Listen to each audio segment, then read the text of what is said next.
This is a production of Cornell University. Let me welcome our colleague Judith Byfield. I know you hesitated and you asked the question, why today?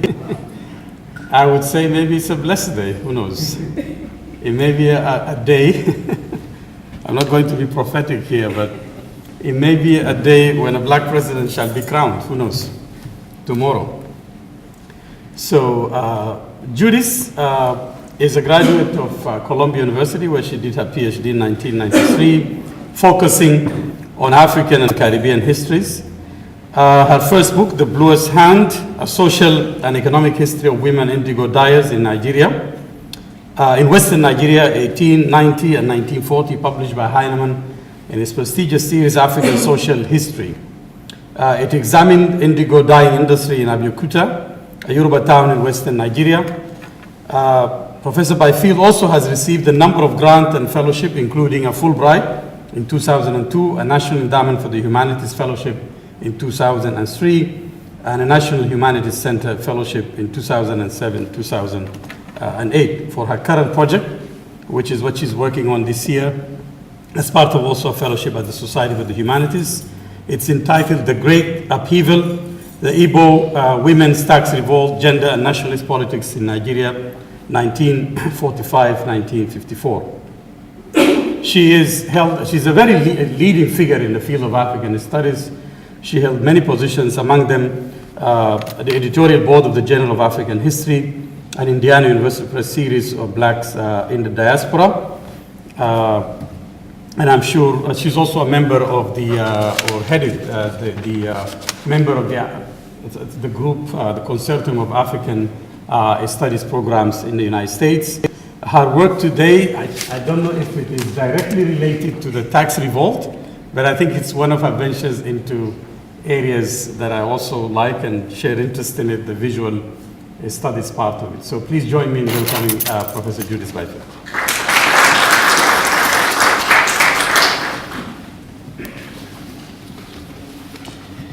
Well, thank you for being here today. I hope it's going to be a really auspicious day. If not, I'm going to be very upset. This paper is a part of a larger project that analyzes a women's tax revolt in the Yoruba town of Abeokuta.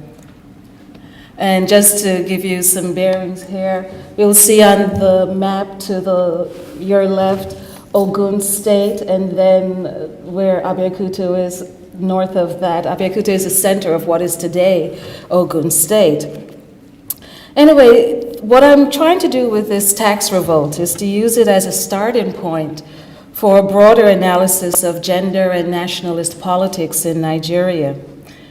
In the process, though, of conducting archival research and interviews, I was struck by the numerous ways in which issues around dress appeared.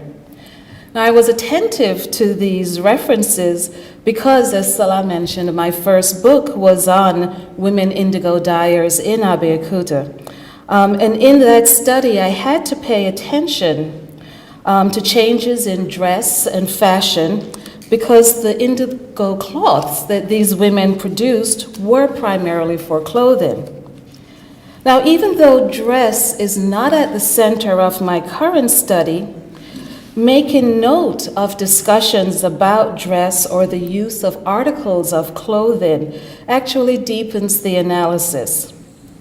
This paper engages the insights of cultural historians Lubar and Kingry and Steve Bruckridge, who argue that material culture, in this instance dress, when used in conjunction with data gleaned from documentary sources, actually widens our view of history and increases the evidence for historical interpretation.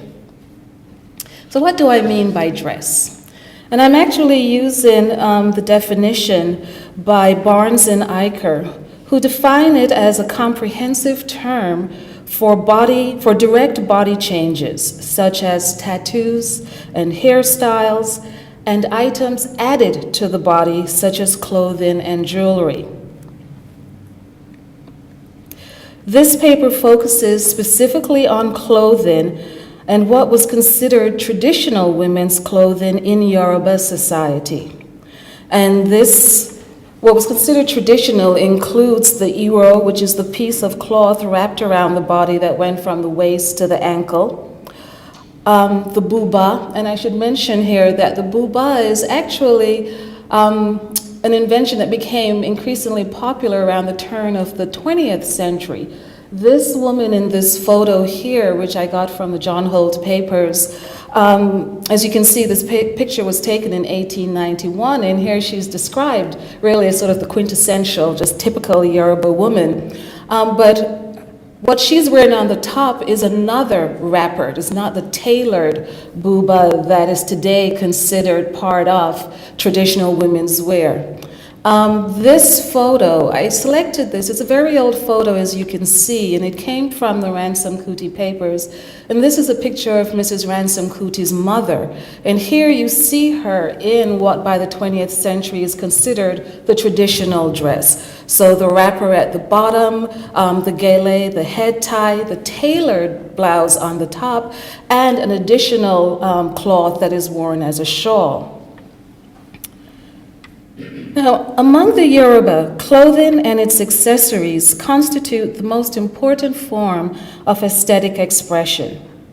Dress did not merely cover the body, it indicated one's gender, character, wealth, and status, and it determined and negotiated social relations. Given the importance of cloth as a medium for communication, cloth and clothing played significant roles in political debates and developments. Cultural nationalists, for example, of the late 19th century and early 20th century, displayed their critique of colonialism by shedding Victorian dress and recommitting to traditional Yoruba dress. That I've mentioned was already a modified version of traditional that they adopted. This specific paper deals with a later time period, though, the post-World War II era, and looks at the use of dress in two different contexts: anti-colonial protests and nationalist politics. And so I'm going to start first with the discussion of the anti-colonial protests. At the center of this story is the Abeokuta Women's Union, led by Mrs. Fumilayo Ransom Kuti, a British-trained teacher and the wife of the headmaster of the Abeokuta Grammar School, the Reverend Israel Ransom Kuti. For those of you who are familiar with popular music in Nigeria, this is Fela's mother. The formation of the Abeokuta Women's Union cemented a political and economic alliance between market women and elite women of the Abeokuta Ladies Club, an organization that Mrs. Ransom Kuti had founded in 1932. The alliance grew out of literacy classes that the Ladies Club had organized beginning in 1944. Through these classes, market women gained important skills, literacy, and numeracy, and elite women became increasingly aware of the economic pressures market women faced. As a result also of this engagement, Mrs. Ransom Kuti began to advocate for market women by presenting their issues to the Alake, who is the traditional king of the town and sole native authority, the Egba Council, and the British resident. So that the members of the Abeokuta Women's Union were poor and wealthy, market women, teachers, shop owners, literate and non-literate. They also reflected the town's religious diversity: Christian, Muslim, and Orisha worshippers. Many came from Abeokuta town, but many also came from its outlying villages. Now, the organization's constitution strongly reflected its socioeconomic diversity and its desire for unity. And what I've put on this slide for you is the main objectives of the organization. And as you can see here, where they're stressing unity among women, as well as economic and political rights. Membership in the Abeokuta Women's Union, unlike the the Abeokuta Ladies Club, was open to all women in Egbaland. Regular meeting days followed the calendar of markets, thus making it easier for market women to attend. And in fact, markets were closed on those regular meeting days. The Constitution also enshrined an advocacy role for the women's union. It required the union to, quote, always be ready to take up any financial members' complaints whenever such report was made known to the union, unquote. The union's political charge was also apparent in the organization's motto, which was unity, cooperation, selfless service, and democracy. But the union also had several special rules that alluded to the multi-class nature of the organization. And these are the two in particular that I want to underscore, and I will develop these a little later. So in contrast to the selective and elite Abeokuta Ladies Club, the Abeokuta Women's Union positioned itself as the voice of all women and attempted to modulate their socioeconomic differences. Now, these protests that really got launched in 1947, the core issue that galvanized them was an increase in taxes. In June 1945, the government announced that the tax rates would be increased 25%. The Alake helped negotiate a postponement and also promised that the 25% increase could be attained without actually raising taxes. He proposed instead to increase income tax assessments and to add new payers to the poll tax rolls. Now, these methods, unfortunately, did not increase revenues sufficiently, so in November of 47, he finally had to raise the poll tax. Now, it's important to understand a little bit of the history of taxation in Abeokuta. Women in Abeokuta had been independent taxpayers since taxes were first imposed by the colonial government in 1918. And this was actually an anomaly in Nigeria. There are only two provinces, Abeokuta and Ijebu province, where women were taxed separately. In the rest of the country, men paid taxes, and the tax bill was actually pegged to the number of wives that they held. So the men who only had one wife paid the lowest tax bill, and then it went up with each additional wife. In Abeokuta, however, men and women paid taxes separately. Those who earned more than £40 annually paid an income tax, while those who earned less than £40, that is the vast majority of people, paid a poll tax. And there was a differential there in the poll tax. Men paid 5 shillings and women paid 2 shillings and 6 pence. The state relied heavily on tax revenues and did not take economic conditions into consideration as it fixed assessment figures. So, for example, during the Depression, the state did not lower the tax rates. Instead, it expanded the bureaucracy for tax collection and imprisoned more people for failing to pay taxes. As a result, the amount of income taxes collected during the Depression actually increased slightly, even though incomes had declined. So the pressure to collect taxes actually did not abate with the outbreak of World War II in 1939. Now, the war was an especially difficult period for market women, farmers, and workers because the colonial government essentially took over the economy. The Nigerian colonial government established the Nigeria Supply Board to control the trade and to coordinate production.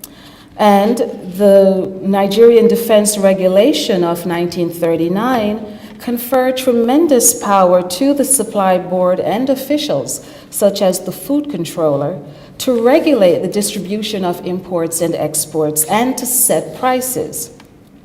They froze wages and set prices at which local foodstuffs should be purchased from farmers, as well as the prices at which foodstuffs could be purchased then or sold in the market.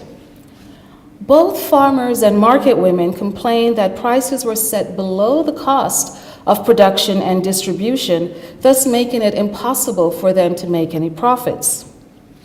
Price controls also contributed to an underground market in foodstuffs and skyrocketing inflation. Now, although the war ended in 1945, the restrictions that were imposed on the Nigerian economy did not end immediately after the war, and in fact continued up through 1947-48 in some cases. So thus, in this era of continued economic distress, plans for an increase in the tax burden hit a very raw nerve. Added to that, tax collectors carried out their duties with increased zeal. They accosted people in the motor parks, on the streets, and in the markets, demanding to see their tax receipts. Young girls were sometimes stripped of their tops, since collectors believed that they could estimate from the size of their breasts if they were old enough to pay taxes.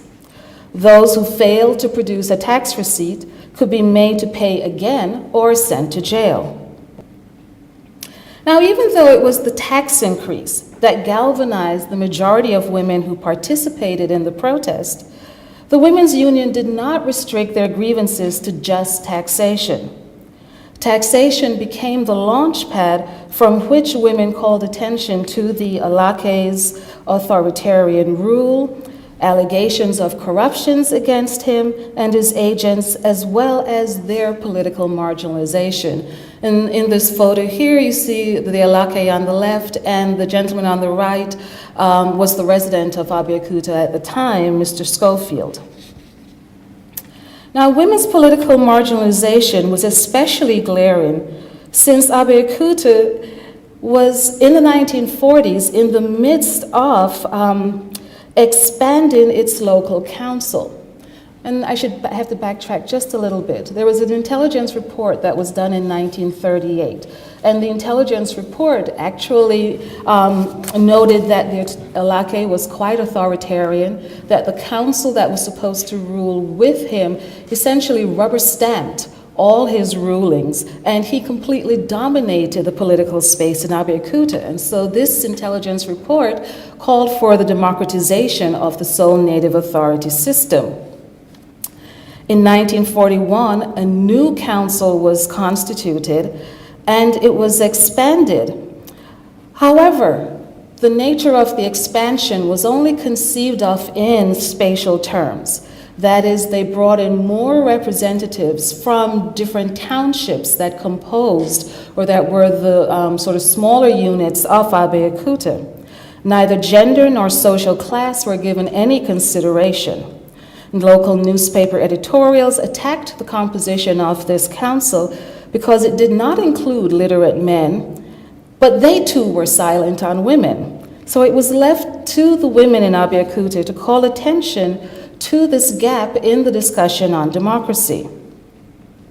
Now, the Women's Union utilized a variety of strategies to register the women's displeasure with the overall state of the town's political and economic affairs. They wrote petitions to the Alake and the resident. They organized mass rallies where as many as 10,000 women attended. And then they also organized vigils where they effectively had the Alake under siege in his palace. And during these vigils, the first one on November 29th through the 30th, and then the second one, December 8th through 10th of 1947, the markets were closed and the women organized food and water so that they could sleep outside the palace. They also sang abusive songs to the Alake during these vigils. Some songs questioned his virility, others accused him of theft, while others overturned Yoruba gender relations. And as you can see from the songs here, in particular the first one, that it really does express their anger, and very clear that it's women who are going to seek vengeance against the Alake. The second song I want to talk about a little bit more, because this really gets to at the heart of the ways in which they were challenging the gender order within Egba society specifically, but Yoruba society more broadly. Oro was associated with the Ogboni society. In the pre-colonial period, Ogboni chiefs formed the civil arm of the Egba government. These chiefs, mostly older, wealthy men and a few post-menopausal women, wielded considerable power, including the power of life and death over the king and members of the community. Oro effectively acted as the enforcer of the Ogboni. It communicated the group's decision and carried out death sentences. Regardless of rank or status, women could not see Oro. Whenever it was announced that Oro was going to be on the streets, women had to go indoors and stay away from windows and doorways, for any woman who saw Oro would be killed. This cultural backdrop then makes this song especially potent, for with it the women subverted this icon associated with male power and seniority. By performing their own Oro, male power was being rendered silent and invisible. The women's union's protests literally rocked colonial rule in Abeokuta. Violence broke out between supporters of the women's union and supporters of the Alake. Alake supporters were also subjected to beatings, and in several instances their homes were vandalized. The question of violence had actually been a concern of Mrs. Ransom Kuti and the executive, for they had tried to lay out rules of conduct for the protests. Women were told not to bring along any weapons, such as guns, cutlasses, batons, gas, or anything that could wound. Participants were also instructed not to abuse anyone, children or adults, or sing abusive songs to each other. Clearly, that did not count towards the Alake. As the town became increasingly tense, officials considered calling in the army. However, in the annual report in 1948, they acknowledged that by April, any opportunity to suppress the movement by force had vanished. And it had vanished because by that time, the women's union had the general support of the masses and the intelligentsia. The report also aptly captured the dramatic outcome of the protest. Quote, "The year 1948 has been one of the most momentous in the history of Egba land. The year has seen the departure from Abeokuta on 29th July, after demonstrations by the women, of the Alake Ademola II. He took up residence at Oshogbo and presented the Egba Native Authority the instrument of abdication on 31st December 1948, unquote. So now I want to look specifically at the different ways in which dress cropped up in these debates these protests against the Alake. As a member of the educated Christian elite and a founding member of the main nationalist organization during this period, the National Council of Nigeria and the Cameroons, Ransom Kuti understood the power and politics of dress. Many argued that she used it quite effectively. Her biographers, Cheryl Johnson Odim and Nina Umba, note that there are no photographs of her after 1940, that even on those international trips, that show her in anything other than Yoruba dress. She used Yoruba dress to express anti-colonial sentiment and to declare her identification with the majority of women she represented. But she also extended this even to language use. When speaking to the colonial authorities on behalf of the Women's Union, she spoke in Yoruba, and her words were translated into English for the colonial representatives. Such actions clearly demonstrated her political loyalties to the majority of Egba women who primarily spoke Yoruba in the course of their daily interactions and wore traditional dress. Now, a second level of dress politics was at work. The AWU's special rule, as you saw earlier, said that there should be moderation in the way members dress for public occasions. And this suggests that on one level, that the membership wanted to visually reflect the unity of the members of the organization. Moderation in dress would discourage women from wearing elaborate or expensive cloths or jewelry or shoes or other items that could identify those of means. In addition, this strategy did not require any additional expenditure for women whose means were much more limited. Informants also mentioned that those who were in support of the women's union wore head ties, particularly when they were in public and having protest. And if they didn't wear head ties, white head ties I should specify, then they carried white handkerchiefs. These items signified support for the women's union. They also pointed out too that when you had sort of a group or body of women walking down the streets, if you were supporters of the tax revolt, then you walked on the right. You passed the women on the right. If you didn't support the revolt, then you passed on the left. But if you passed on the left, you risk getting injured as you try to go about your business.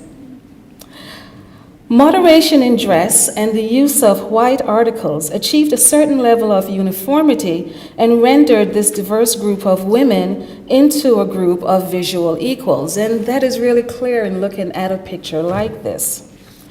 This desire to modulate differences in dress was not intended for outside observers exclusively, for it also helped to build and shore up unity within the organization.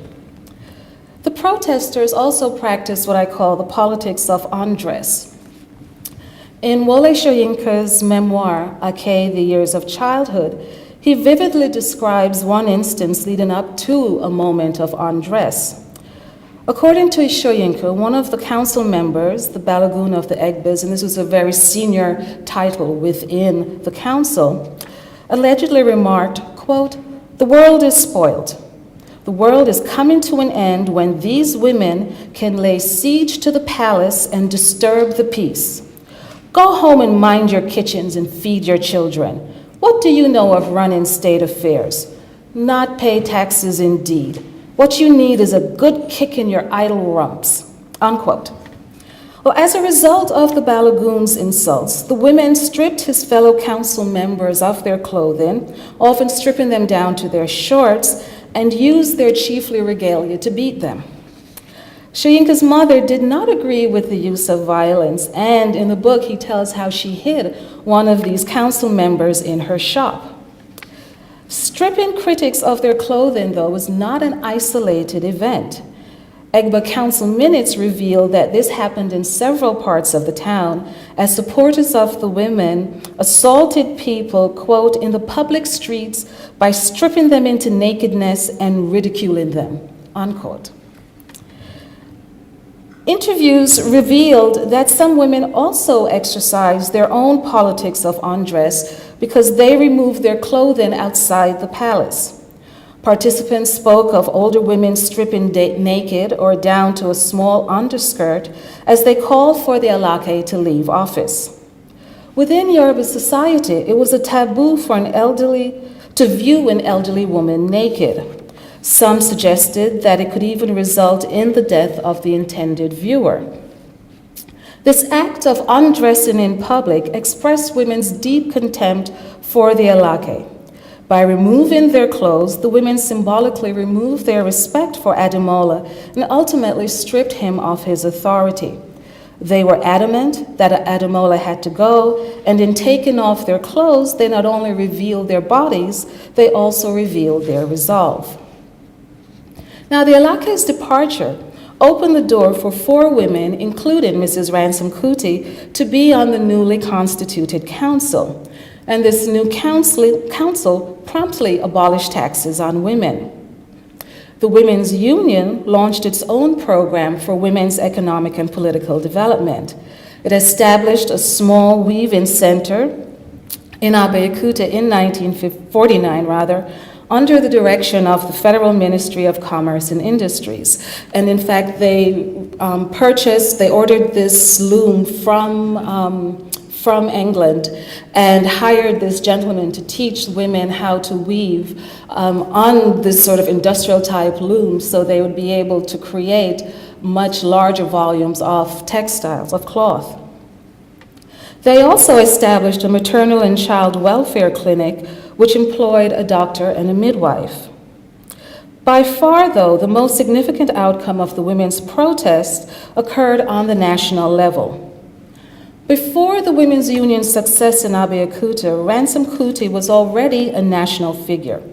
She was the only woman on a 7-member delegation of the NCNC that toured Nigeria and then visited London in 1947 to demand greater political participation for Nigerians.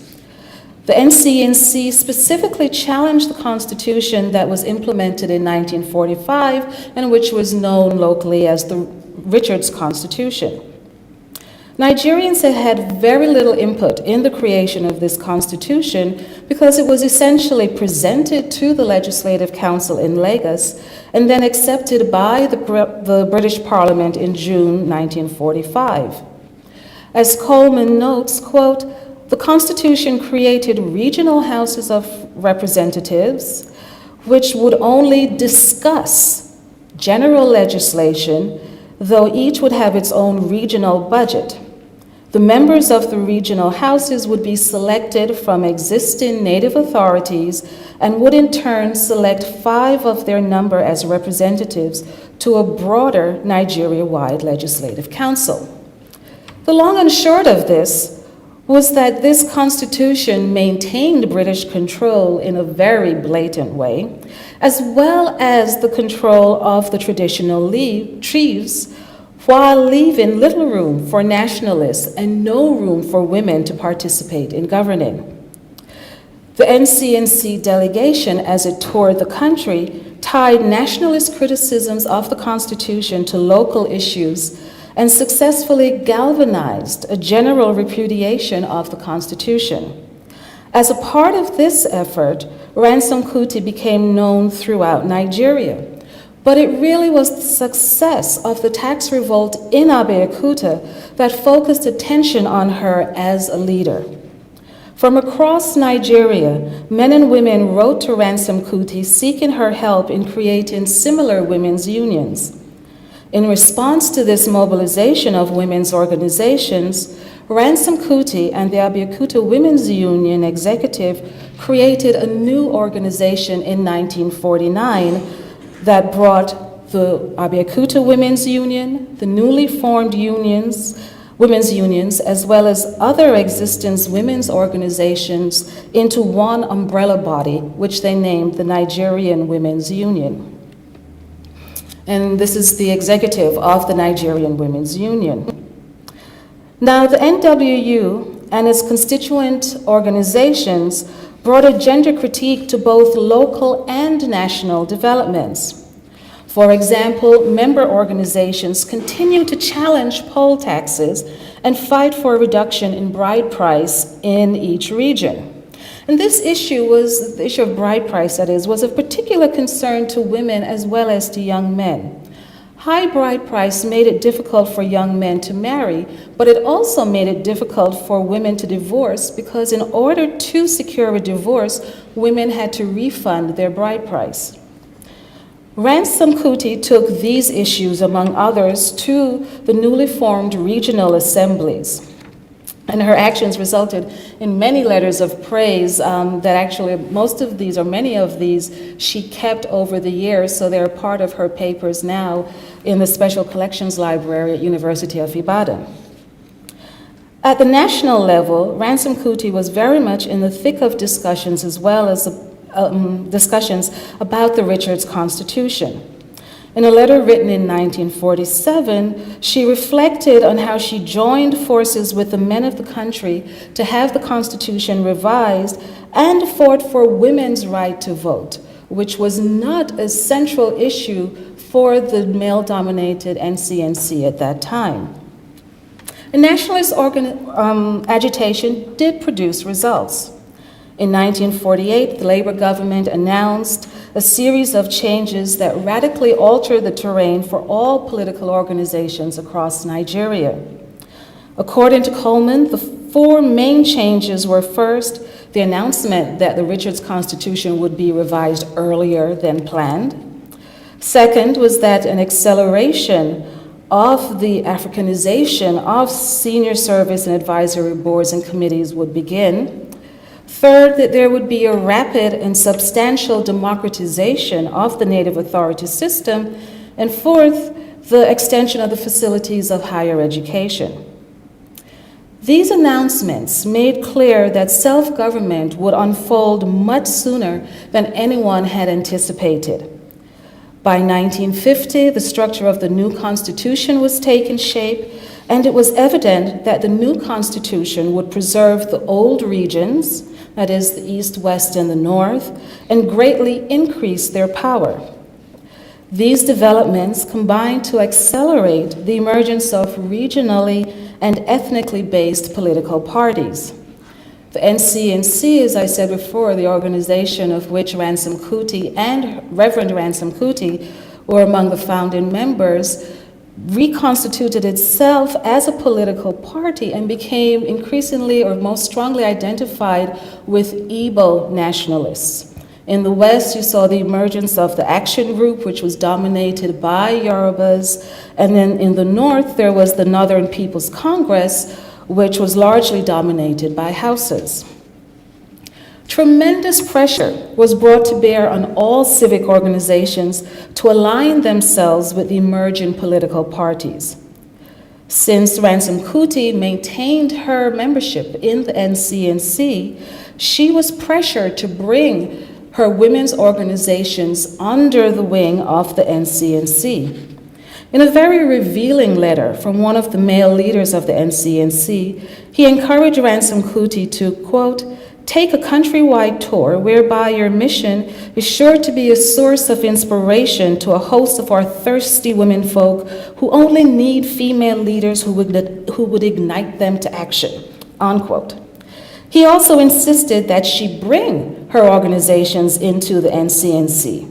He went on to say, quote, I have always maintained and would like to re-emphasize that the success of any organization as important as yours depends upon how it is identified with the National Council of Nigeria and Cameroons. Any organization that fails to realize the acceptability of Dr. Ezekwe's leadership, especially in the East, North, and the Cameroons, is destined to flop, unquote. Well, despite his pressure, Ransom Kuti did not follow his advice. During the 1950s, she tried to steer the women's organizations under her leadership away from aligning with any of the political parties. Instead, she tried to maintain these organizations as spaces where women from all political affiliations could gather to learn and strategize from each other. The parties, however, did not care for this rationalization, and they sometimes forced prominent women to resign from these organizations. Such was the case of Margaret Ekpo, Ransom Kuti's counterpart and contemporary in Enugu in eastern Nigeria. In her letter of resignation from the Nigerian Women's Union and the Federation of All Nigerian Women's Organization, which was a subsequent organization Ransom Kuti had established, Ekpo wrote, quote, this decision arises from the fact that I've now found out that these two organizations stand independently from the NCNC, of which I belong and devoted my life to work and die for. Very strong words. Ransom Kuti's resolve to maintain the independence of these organizations reflected her own critique of the way in which nationalist politics had evolved. She had envisioned the nationalist period as an era that would open a range of social and economic and political opportunities for women. Instead, the parties did not want women as equals. They would not support them as candidates. They primarily wanted them as voting fodder. And it was this issue that led to her own break, ultimately, from the NCNC in 1959. When the party refused to support her as a candidate, she resigned and formed her own political party, the Common People's Party. So in this political climate, the continued existence of the Abeokuta Women's Union and the Nigerian Women's Union as independent pan-Nigerian spaces for women's political work must be appreciated as bold organizational challenges to male-dominated political leadership and ethnic nationalism. Now, symbolism and cloth became integral parts of the Nigeria Women's Union's political challenge. In 1957, Ransom Kuti commissioned this cloth from a German factory on behalf of the Nigerian Women's Union. It would have formed the bottom wrapper of their outfits. Now, there are several interesting things going on in the design of this fabric. First, the statements that are in the designs. One that says, "Don't lie," and the other, "Don't take bribes." These can be read as very pointed jabs at the politicians, as well as an early indication of the way in which money was influencing political practice. Ransom Kuti would argue later that corruption began to creep into politics as early as 1951, when the government announced that it would provide allowances for representatives of the new House of Assembly and House of Representatives. These commands can also be seen as ways to encourage the wearers of the cloth to practice a politics that was defined by principle and integrity. A second noteworthy feature of this design was the image of the woman, as you can see here,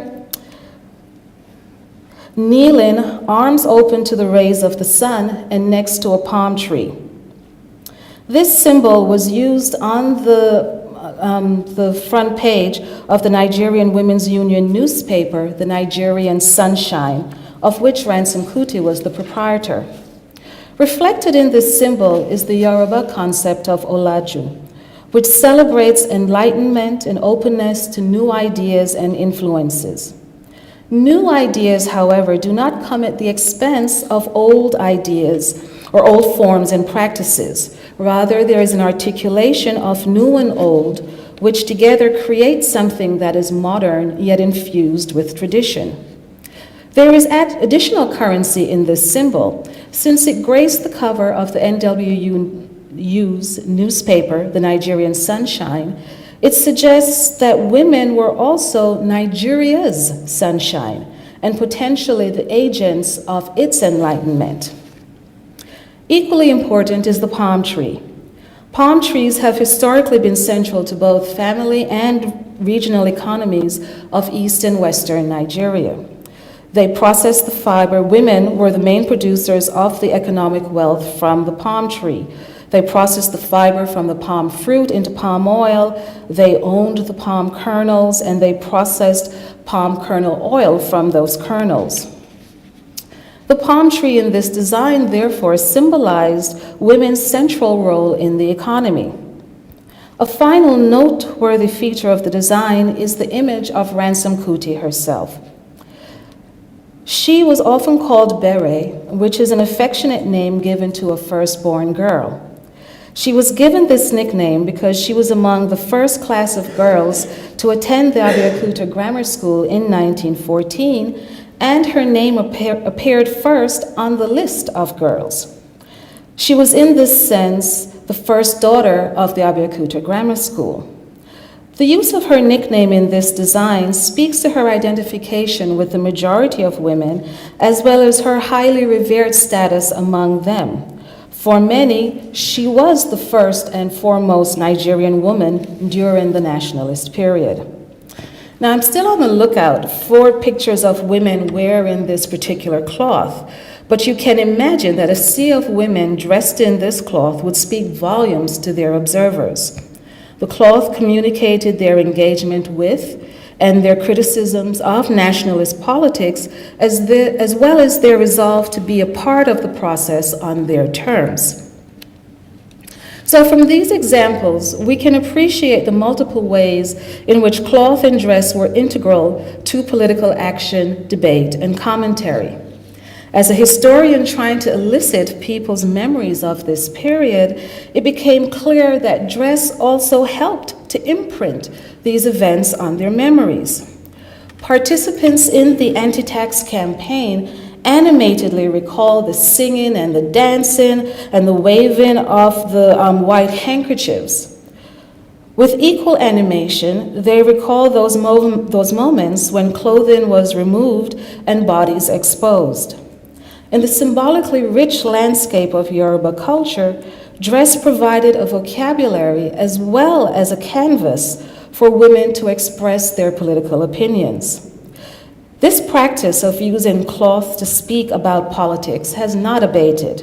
I will end with just a few samples from the work of a contemporary Nigerian artist, Wole Lagunju, which demonstrate that the relationship between cloth and political commentary is alive and well. So I'll just end with this first. Here he's taken gourds and wrapped them with adire, which is the indigo dyed cloth. That was the subject of my first book. And here, this one I think is brilliant, Globalization of the African Market. So I will end here and take any questions.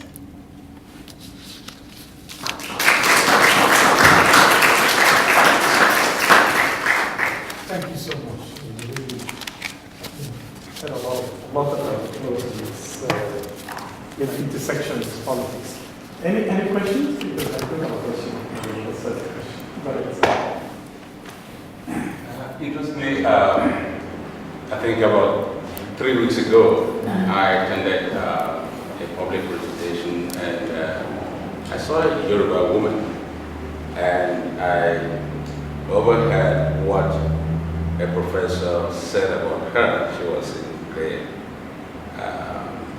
the African dress and all that. And I said, okay, I was looking at you from afar, and it struck me that, okay, you must be Yoruba because of this self-assurance, this way you carry yourself and all that. So as you were talking, I drew that connection between what you were trying to say and my recall of that professor's observation about this African woman. Well, my question to you, I have two. One, you identify the Ladies Union and the Abeokuta Women's Union. Oh, the Ladies Club. Yeah, the Ladies Club. Will you see, firstly, will you see, will you read the activities of the Women's Union as a critique, a feminist critique of one, an alternative feminist consciousness, which is elitist within the context of the struggle you're trying to paint, and second, a feminist critique of a consciousness that is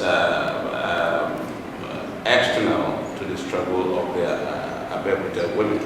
That is, will you read the Egba Women's Union as an indigenous feminist consciousness that opens itself to the Enlightenment as you try to articulate?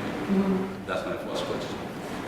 And this is important for me because within the debate of feminist literature, I think black feminists, African feminists embrace this alternative feminist consciousness to, what they call mainstream feminist consciousness.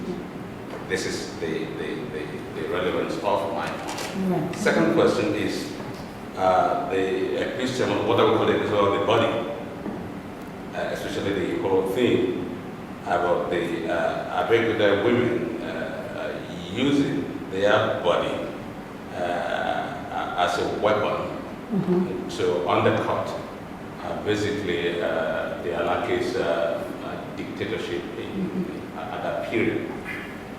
You will also agree with me that in contemporary period, the body has been commercialized, basically. But what you see there is a different reading of the body. Do you see this as a kind of, either consciously or unconsciously, a reading of the meaning of the body in the activities of these women, which basically respects the body but say today we are going to use this body to undercut what we reject, which to me would be a non-commercialized reading of the body as we have it in contemporary society. Thank you. Yeah. These are really good questions. Start with the first one too, in that I do, and I didn't develop it here, but in other chapters, other places in the book, I do develop this idea of their feminism growing out of their historical experience. And one of the ways in which I make that argument is that it has to do with this whole question of political marginalization, where in Abeokuta, particularly in the 19th century, you had many examples of very powerful women. One of the most important women was a woman named Madame Tinubu, who was a merchant, initially based in Lagos and then thrown out of Lagos and moved to Abeokuta because of conflicts with the colonial government. Tinubu made her money from the slave trade, ammunition, as well as cotton trade. She was a major cotton producer. And during the Dahomey invasion, she supplied weapons, but also men. These were her slaves who also fought during this campaign. And as a result of that, she was co-opted into the 19th century state and given this title of Iyalode, which is essentially the women's representative to the Alake. So in the 19th century, women could exercise political power, certainly become very wealthy, and translate that into political power, which made them kingmakers in Egba politics. And Tinubu, in fact, when she actively undermined certain Alakes that she didn't like and then put forward her own candidates for the throne. This title, after Tinubu died, another woman was named Iyalode, and the second Iyalode was actually an indigo dyer, Madame Jojolola, and she had made her fortune from Adire cloth. In the teens and the 20s, Jojolola is the major women's advocate. She shows up in the council records, going to the council to speak on behalf of women, particularly market women in the town. After Jojolola died in 32, there was no Iyalode was named. And in fact, there was essentially a 40-year gap because the next Iyalode wasn't named until the 1970s. But part of the reason there is that long a gap is because the women wanted Ransom Kuti to be named Iyalode, and the Alake essentially said no. However, one of the things that the women did very self-consciously during the protest was to use Tinubu as their icon. So before protests, they would go to her grave to pray.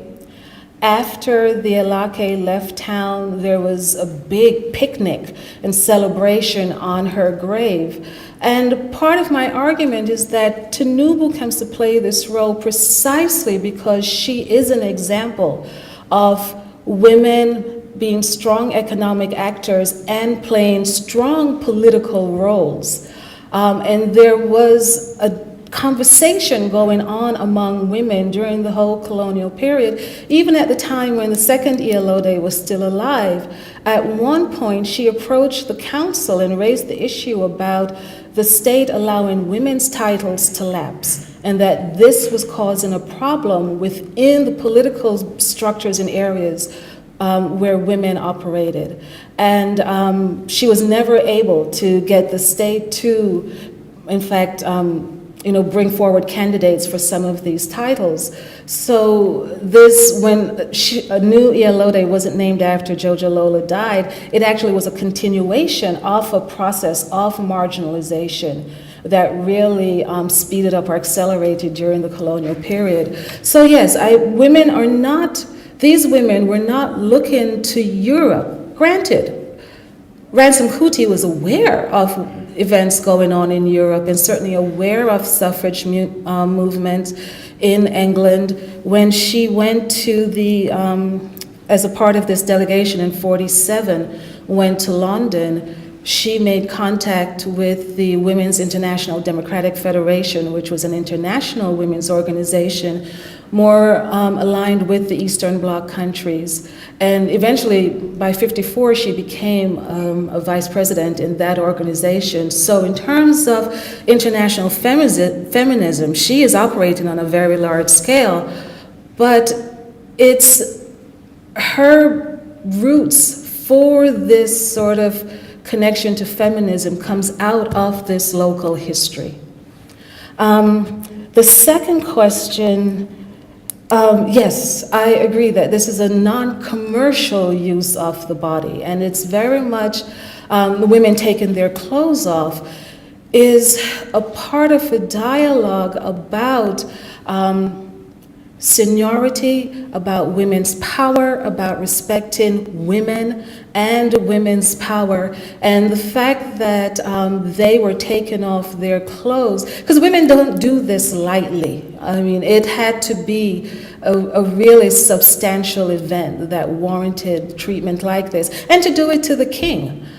This again, because one of the things that always struck me in going through the minutes of the Egba councils is the performance of respect. I mean, you use those names of respect, Kabiesi. You don't just say Ademola. You put the title in front. You prostrate before him, or the women kneel in this case, and in fact, to not show respect to him was a political attack.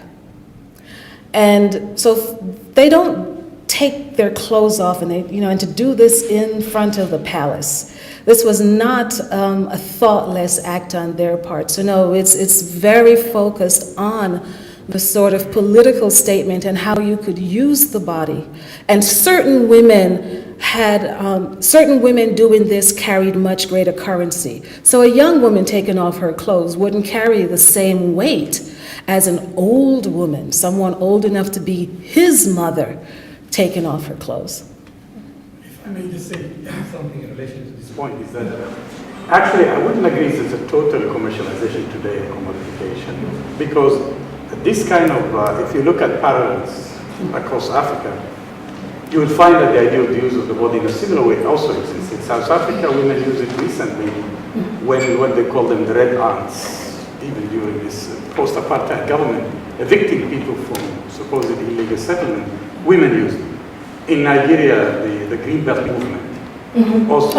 In Kenya. In Kenya, sorry. In Kenya, the Green Belt movement also used it. So there are parallels. And in fact, what I find interesting in your presentation is that when I look at the women movement in Sudan, you see a lot of parallel, like the early Sudanese Women Union, even written in their constitution, the dress in terms of moderation and modesty.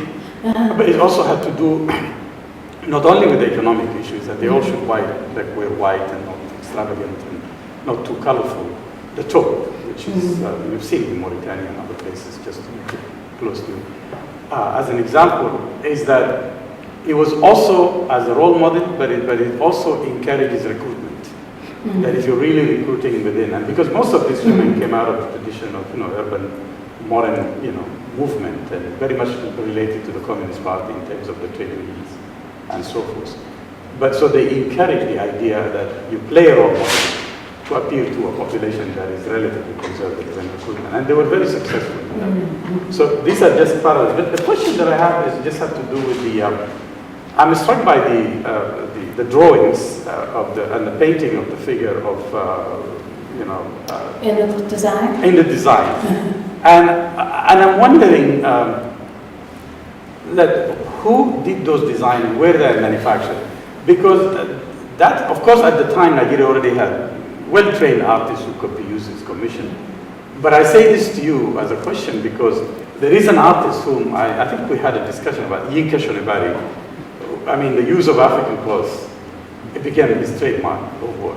But he used it in a way to challenge notions of authenticity in terms of identity, especially in the concept of the diaspora, and also in terms of African nationalism. Because he sees clothes also as an embodiment, even if you look at it in the context of the colonial relations, as an embodiment of colonial relations, meaning raw material going to the manufacturers, like especially in the context of, the whole history of, manufacturing in the Netherlands or in Indonesia, and using so-called African design and selling them to African, and they sell. You go to Brixton markets, they sell. You go to New York, and in the 25th they sell, and they enter into all kind of even graduation ceremonies. But his work is about challenging the authenticity itself, but he was also critiquing it in a subtle way to show the colonial, how these clothes actually embody colonial relations. Right. So the reason I'm asking is just to see where are they manufactured and who did them. Right. Oh, I mean, this whole thing about embodying colonialism is very much, in fact, that was a big part of the discussion in my first book about the textile industry, because, Adire cloth will become associated with traditions, and it will be the traditional cloth. And certainly the sort of the garment of, or one of the cloths that you use in creating your traditional women's clothing. However, Adire is a fairly recent invention. Indigo dyeing has a very old history in Yoruba land. Most of the dyeing or the records that we have that talk about dyeing talk about in the 19th century hand-woven cloth being dyed or thread being dyed and then woven into fabric. Dyers were really in a subsidiary role within the context of the textile industry in relation to weavers. Weavers were really at the top of the structure of textile production. Adire is made on the cheapest possible cloth coming from Europe. And it's the availability of this cloth that actually moves dyers out from behind the shadow of weavers. Because with these Manchester baths that were coming in, they were cheap enough for women to be able to purchase them on their own, apply their skill, their knowledge of indigo dyeing, and then own that final product, which they then sold to consumers. And so the heyday of the industry is actually the first 2 decades of the 20th century. And this industry was so big in Abeokuta that it was actually a regional industry. So you had Hausa traders coming down, or in fact Hausas who came down with cattle, taking Adire cloth back up to the north, people coming from Senegal, also from Ghana, and here the migration of Yorubas to Ghana also facilitated the creation of a market for this cloth in Ghana. So Adire cloth itself is very much reflective of that colonial relationship. And as the colonial state is expanding, as infrastructure is expanding, and as commodity prices stayed high, then no one was really critiquing the nature of that relationship. It all crashes, though, during the Depression. And it crashes partly because a couple of different factors. One, dyers by the 1920s were having trouble getting natural indigo. And it's because increasingly farmers were growing cash crops, particularly cocoa. And indigo used to be intercropped with yams, a food crop. But farmers were taking the better land that you needed if you were growing yams, and instead planting cocoa trees. Increasingly, even though yam would still be important, in Abeokuta though, the main staple being produced would be cassava, and cassava can grow anywhere. It does not need nutritious soil. But indigo didn't intercrop well with cassava. And so they start having difficulty in getting indigo. And one of the ways they deal with that is by starting to use synthetic indigo. And synthetic indigo and caustic soda come into the industry in the 1920s. Also in the 20s, the cocoa price starts falling. And many of their main consumers were farmers or communities where people were engaged in cash crop production. So peanuts in Senegal, cocoa in Nigeria itself, as well as Ghana. And with the collapse of commodity prices, they essentially start to lose their market. And so the whole period of the 20s and 30s is a real crisis in the industry as they are feeling the consequences of the crisis in the international economy. The final major blow to the industry is actually World War II, after France falls and Vichy takes over, because then the British banned the Senegalese from coming into Nigeria. So right away, their major market is cut away from them. So yeah, the cloth itself also embeds all of that.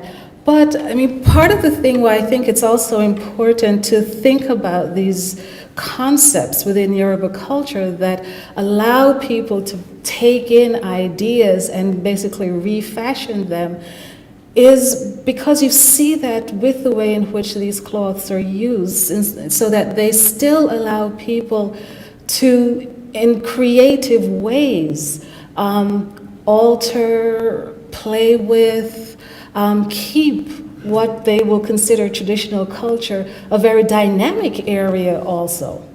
So it's not tradition as static, but it's tradition as also being a very dynamic area for conversation and change. And the artists will do this. Oh, that I don't know, and I haven't. I'm planning a trip. In fact, I have some. Because there is still being. I mean, you go to Zambia, you go to Zimbabwe. Yeah. It's used in politics the same way. Yeah, exactly. State. Yeah. Mobutu did it. And I have some friends who are sort of part of the Textile Society community that's trying to help me with the research to get some more information about this particular cloth and how much came to Nigeria, if ever. All I have are the records saying that she ordered it. But I haven't found anything yet that indicates when it came, how much cloth had actually been ordered. So I still have some work to do to unpack this. Indri and then Mary. Oh, thank you. A few comments. One of them is the body.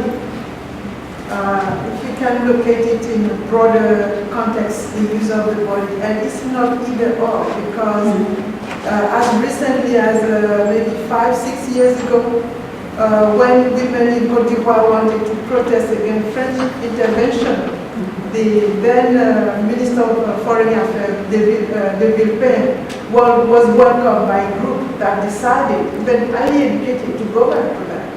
As recently as 1991, when the dictator in Mali, Moussa Traoré, ordered the military to shoot and kill students, women in a country that is 90-some% Muslim, women forgot about that Islamic tradition and went back to the cemeteries, took off their clothes, and it was a curse that from there, Moussa Traoré ended up in prison.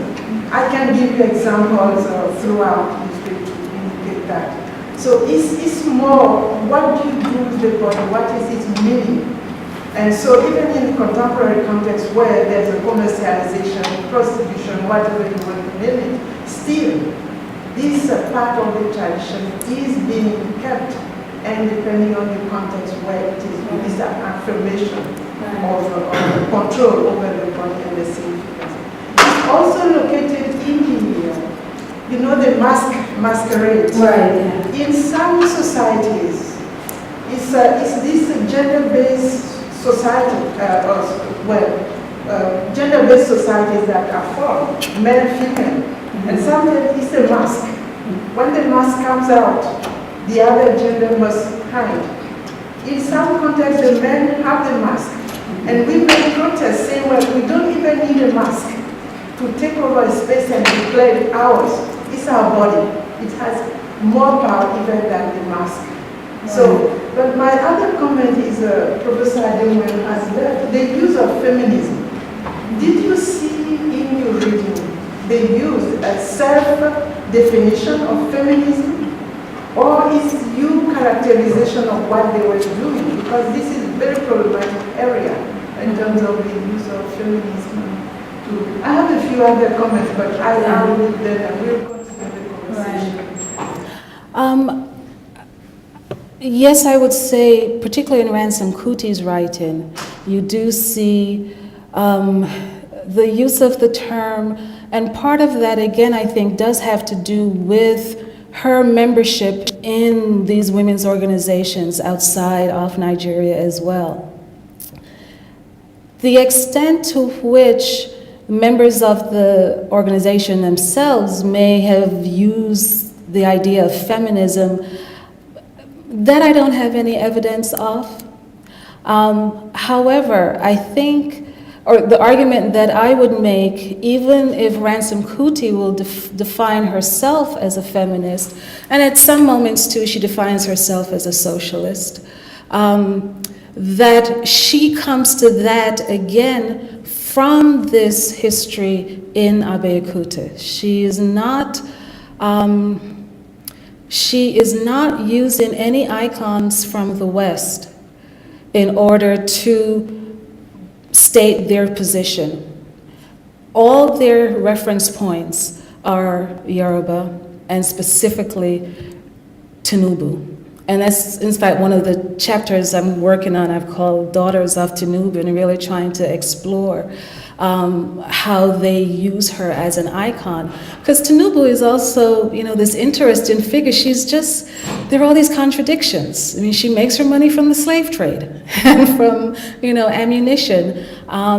She's not a Christian. But here it is, you have a Christian woman heading this organization who really sort of makes the incredible use of this figure, and I think she uses her precisely because of her effectiveness within this community. If she had tried to relate what they were trying to do to European suffragists or to American suffragists, it wouldn't have gone anywhere. And I think also what's important for Ransom Kuti too is that she also is profoundly a nationalist. And whereas she is open to the idea of making coalition with Europeans, with Americans, and in fact in her letters, she communicates with people across the US. She's communicating with women in South Africa. In the 50s, she's writing letters to the French government protesting the Sahara, I want to say practice, but it's not practice. Sort of practice runs of the atomic bomb. They're setting them off in the Sahara, and she's protesting all that stuff. So she's very much into the idea of coalition building. In order, though, to further Nigerian aspirations that are defined by Nigerians.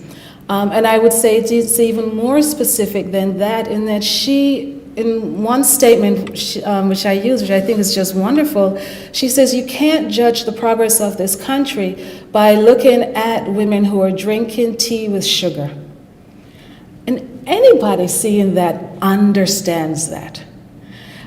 Because it's so much a part of the elite to claim that because they are doing these things, because of the way in which they have incorporated aspects of European culture, they then are the, sort of the preordained next leaders. And she's saying, if you want to measure progress in this country, you have to look at the women who are eating gari. So it's not only Nigerian-defined aspirations that she's championing, it's poor people's aspirations that she's championing. But as you saw, if you think about the fact that the union brings over this loom, she's practical. The question is, how can we increase the revenue that women make from weaving? And the looms that they may have been using at home, just realistically, given the labor that they had available to them, weren't allowing them to produce sufficient quantities to really compete both against men who are full-time weavers, but also against industrially produced cloth that was coming in. So her solution is, we buy a loom. And we produce this cloth. And, you know, I got to get a man to train us to do it, fine. We do what we've got to do. So, yeah, the question on feminism I think you're only going to see that specific identification at the level of Ransom Kuti, but she brings a much deeper meaning to it, that an understanding to how she even gets there from her experience, not just as a Yoruba woman, but as a Yoruba woman from Abeokuta. I mean, there's a little bit of exceptionalism in how Egbas think about themselves. And this gets, one of the interesting things, one of the chapters I'm working on, I'm looking at the way in which in the 1930s, you have men, you have the creation of the Nigerian youth movement, which is a very, one of the important sort of nationalist organizations before the NCNC. And both Ransom Kuti and the Reverend Ransom Kuti are members of the youth movement. At the same time, Abeokuta is celebrating its centenary in 1930, and they build this grand hall, which they call Centenary Hall, and the Alake makes these speeches about, restoring their independence.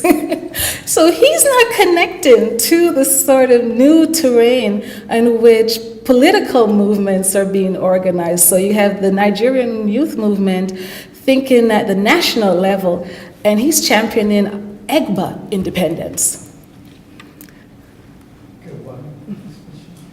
My question is on the organizing, just how much of it has lasted to these years? How much of the past can you see in today's? Well, you can see it actually, and it's the base of the organization is really the Market Women's Associations. So she brings in the heads of the Market Women's different commodity associations into the organization itself. And so when I did interviews, and it was one of the things I asked, how people got word of when a protest was being planned or everything, they used the network of the market associations. And that, in fact, too, was also one of the reasons why they closed the markets on the days that they did these protests, because they couldn't be effective if they kept the markets open, because some women would decide, I'd rather be in the market rather than being on this protest. I've got kids to feed, I've got money to make. And so they made it easy for everybody. They just closed the markets. So that, I think, the Market Women's Association and the commodity associations remain important building blocks for women's organizing in general. It's certainly something that the politicians have also capitalized on as well. And so they appeal to women through sort of a variety of sources. So some women, they will appeal to as mothers and, mothers of the nation. They are training the future of the nation, but they also will go into the markets. And in fact, one of the interesting things I saw, the compound where I did most of the interviews when I was doing the Indigo book, was known as Jojolola's compound. And this is in the 1980s, and it was still considered the major dyeing compound in the town. When I went back in the 90s, it was now known as the Better Life compound, because Babangida and his wife, they had started this thing called the Better Life program. It was supposed to be Better Life for rural women, and it was to help find outlets for the things produced by rural women. It was also supposed to be a way to really help generate more income for rural women. Well, the nickname for the organization, the popular name was Better Life for Royal Women, because it became an excuse for Miriam Babangida and the wives of the governors to get together at the big hotels and do things. But they still had to reach these women exactly where they were. And so they did funnel money to women through their, in fact, commodity associations. So they remain an important space for all sorts of mobilization. Okay, well, thank you so much. And,